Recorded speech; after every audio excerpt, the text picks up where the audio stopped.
Magandang araw po sa lahat, lalo na po sa aking mga viewer, visitor at subscriber ng aking channel. Ladies and gentlemen, ako po ay magpapakilala sa inyo. Ako po si Mr. E. Abainsa, ang may-ari ng Farmland for Sale Philippines. Ang content po nito ay real estate property for sale. Ang ating pong channel ay para po ito sa mga buyer na naghahanap ng property, at para din po ito sa mga landowner or seller na naghahanap ng buyer, at the same time para din po ito sa ating mga agent and broker na naghahanap ng buyer at property. At ini-invite ko po kayo mga kaibigan, kung kayo po hindi pa nakapag-subscribe sa aking channel, ay kayo po ay mag-subscribe para po lahat ng video na for sale natin ay makita nyo po, at paki-like naman po ang aking channel at paki-share sa mga naghahanap po ng property for sale sa mga buyer natin. At meron po tayong property na kukuha na ng video. Alay po, samahan nyo po ako at tingnan natin ang loob.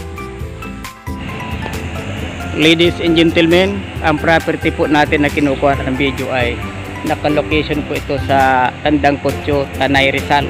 Ito po ay may sukat na 1.6 hectares. Ito po ay titulado. At ang presyo po nito ilalagay ko po sa screen ng video na ito kasi hindi pa po siya confirm. Ito po. Ito po ay nakabakod na po siya. Ito po yung bakod niya. Nakagate po at mahaba po ang frontage nito sa Barangay Road. Ito po ay naka-corner. Corner lot po ito. Yan po yung kuna yan, corner lot po yan.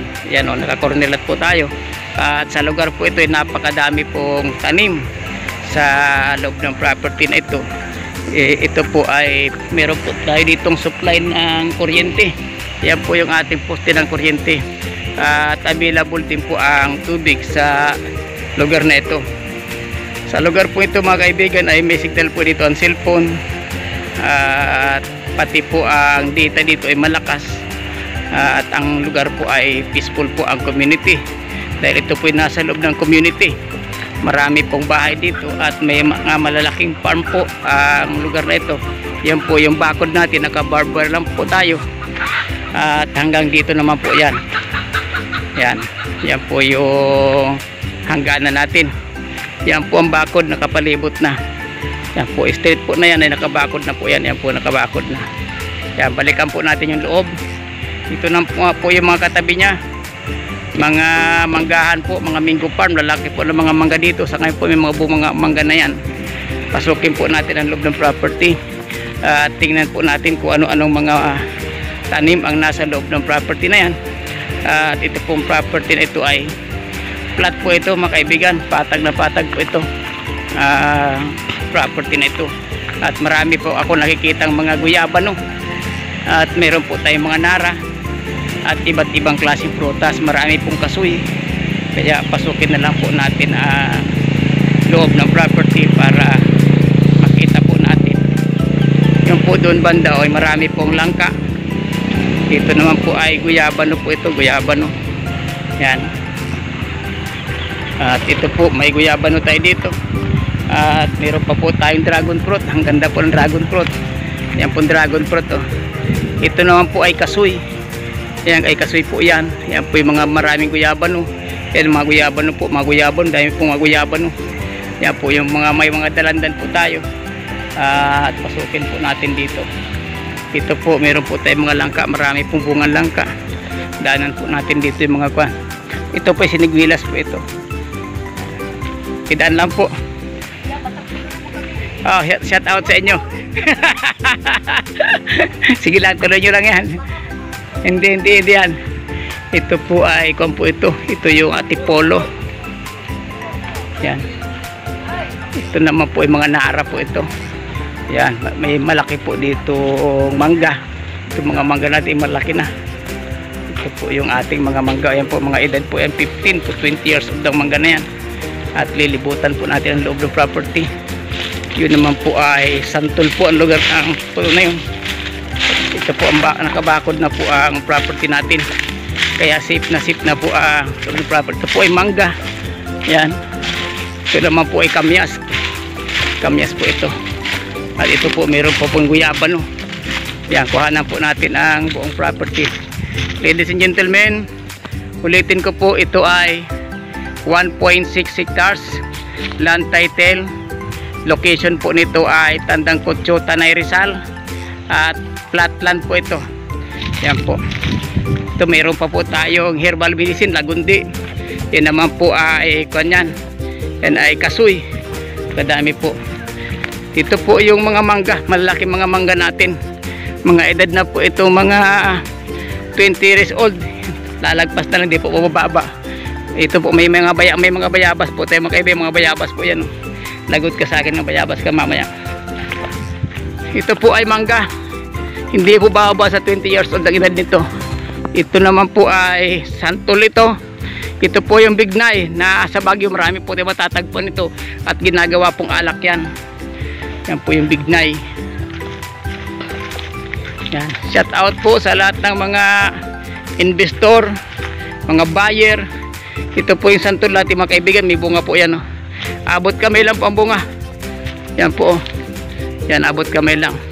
Sa lahat ng mga retirees na gustong bumili po ng farm, mga OFW, yung mga negosyante dyan na kumikita at gusto po nyo maglagay ng investment sa lupa, pag-isipan nyo po ang property na ito dahil ito po yung maganda. Flat na flat po ito. Yan, ikutan po natin ang loob ng property uli para makita nyo po. Yan, ito po ay nasa ibaba ng mga bundok, kaya po ang klima dito ay malamig dahil may mga bundok po nakapaligid dito. Yan, kuha na po natin itong mga mangga. Yan po yung tipulo natin, buto lang po nakukuha dyan. Parang kabansi ang puno niya at ang dahon, kasing tulad ng rimas. Ito po ang lalaki ng mga mangga natin. Nag-iedad po ito ng mga 20 years old, hindi po bababa sa 20 years old. Yan. Ito na po yung ating mga mangga. Ang lalaki ng mga puno ng mangga natin, oh. Puro manggang kinalabaw po yan mga kaibigan. Yan po. Dito banda sa portion na ito ay hindi po malinis, masukal pa po dito banda. Pero mas malaki po yung malinis na. Yan, ang dami po dito talaga mga tanim sa lugar ito. At flat na flat po ang lugar. Yung po yung bakod, yung mangga na yun ay nasa loob pa po ng property. Sa loob pa po ng bakod ng property. Ito po naman ay duhat. Yan, may duhat po sa loob ng property na ito. Yan. Sa mga gusto pong mag-alaga ng baka, kambing, or anuman po na livestock, ito pong lugar na ito ay ideal po. Ito yung may nakikita po ay mga baka sa lugar na ito. Yan po, may mga baka po tayo. Shout out po sa lahat ng mga naninirahan sa Metro Manila. Yan po sa Quezon City, Caloocan City, Pasay, Mandaluyong, Malabon. Yan po, Makati. Yan. At sa Pasig. Happy viewing po sa inyo lahat mga kaibigan. At sana po ako po yung mag-request sa inyo, kung kayo naman po ay bago pa lang sa aking channel, mag-subscribe po kayo para lahat po ng ating video na ina-upload ay kayo po ay ma-update at makita nyo po lahat ng property for sale natin. Yan. Ito po ay flat na flat talaga. Napakaganda po ng lugar na ito dahil hindi ka po tatagilid ng lakad dito. Dahil patag po, bukod sa patag ay marami pong tanim, marami pong duhat. Ito po mga bayabas ito. Yan, mga bayabas. Yan. Sa mga naghahanap po ng property na patag at may tanim, ito po mga kaibigan ay maganda po dahil may tanim na po ito. Madaming bayabas sa loob, may mga dalandan po tayo. Ito po ay dalandan. Yan, mga dalandan po ito, mga nandito na ito. Yan, mga mababa po yung mga dalandan po yan. Mga bagong tanim pa lang. At mayroong ng bunga. Ito, may bunga isa. Ito po, oh, yan. Ito po ang host ng tubig, PVC. Yan, ibig sabihin may tubig po tayo. Yan po, oh. Yan. Yan po. Pagmasdan po natin ang ganda ng property.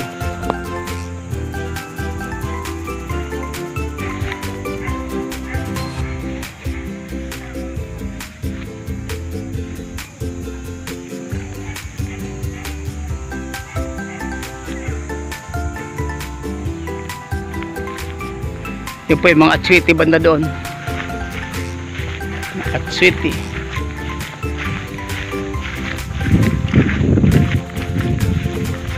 Yan po ay nara yan. Ito naman po ay langka. May bunga po ang langka. Kuha na po natin ang video langka. Ang ganda po. Baba lang po ng langka niyo. Yan o. Malapit na po mainog yan. Yan. Ito po ay kasoy. Kasoy.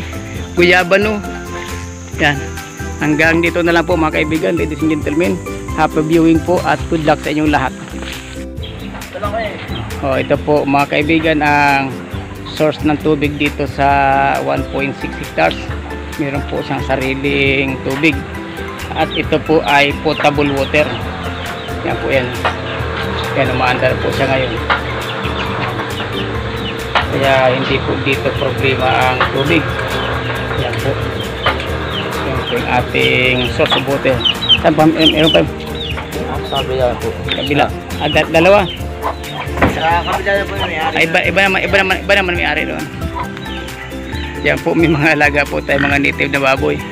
Yan po yung mga wild boar. Native po yan na baboy. Sarap ng karne niyan. Yan po yung property natin, ang ganda. Meron po dito mga nag-happy-happy kasi maganda po lugar, malamig. Yan po.